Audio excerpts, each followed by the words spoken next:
Hey everybody, Temu promised you could shop like a billionaire, but now it's crashing and burning.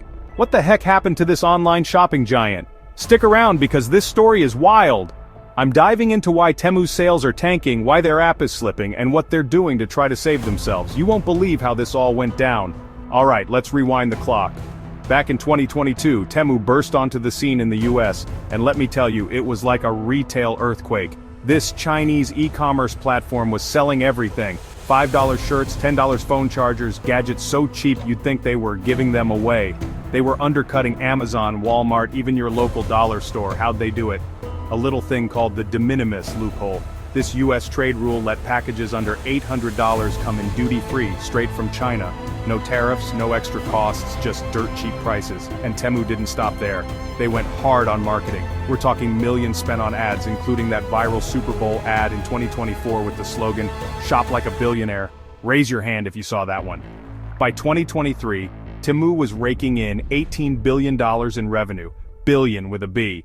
And their app was sitting pretty as the #1 free app on Apple's App Store for 2 years straight. It was like they couldn't lose. But here's where it gets messy. Fast forward to April 2025 and boom! The US government drops a bombshell. President Trump's administration says, no more de minimis loophole. They slap a massive 145% tariff on Chinese goods, and Temu's whole business model gets obliterated overnight. Those cheap prices, gone. Temu tried to keep things going by passing those import charges on to customers, and let me tell you, people were not happy. Imagine ordering a $64 package and getting hit with a $90 import fee. $90! Would you keep shopping? I wouldn't.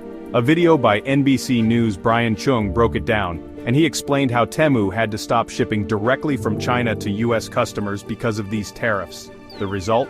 Disaster. Temu's daily US users dropped 48% from March to May 2025. Sales tanked by 25% compared to last year. And their app, it went from top 10 to #69 on the App Store. Ouch! Shoppers were abandoning ship faster than you can say free shipping. So what's Temu doing about this mess? They're trying to pivot, and it's a wild ride. By May 2025, Temu said, no more direct shipments from China to the US. Instead, they're switching to a local fulfillment model, stocking products in US warehouses to avoid those killer tariffs. You'll see items on their site tagged local warehouse. That means they're shipping from right here in the States, no customs fees. Sounds good, right? But here's the catch. Those US warehouses could run out of stock fast. And now Temu's competing head-to-head with giants like Amazon, Walmart, and eBay, who've been doing this forever. Plus, Temu slashed their US ad spending. Get this. They went from 20% of Google Shopping ad impressions to basically zero. Instead, they're pouring money into Europe, places like the UK and France, trying to keep the dream alive. And let's not forget what folks are saying on X. Users are pointing out that Walmart's stepping up, working with Chinese suppliers to copy Temu's model and dominate the cheap retail game. It's like Temu's getting squeezed from all sides. This is like David versus Goliath, but David's running out of stones.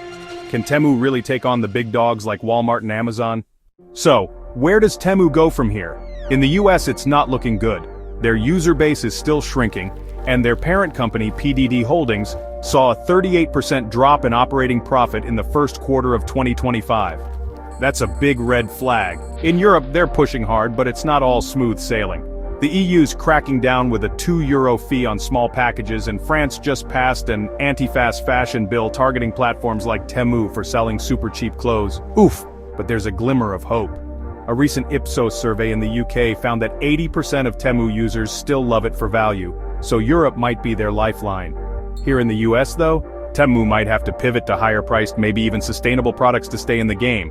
But let's be real, can they pull it off? Is Temu done for in the US, or can they bounce back? And what about Europe? Drop your predictions in the comments, I'm dying to know what you think.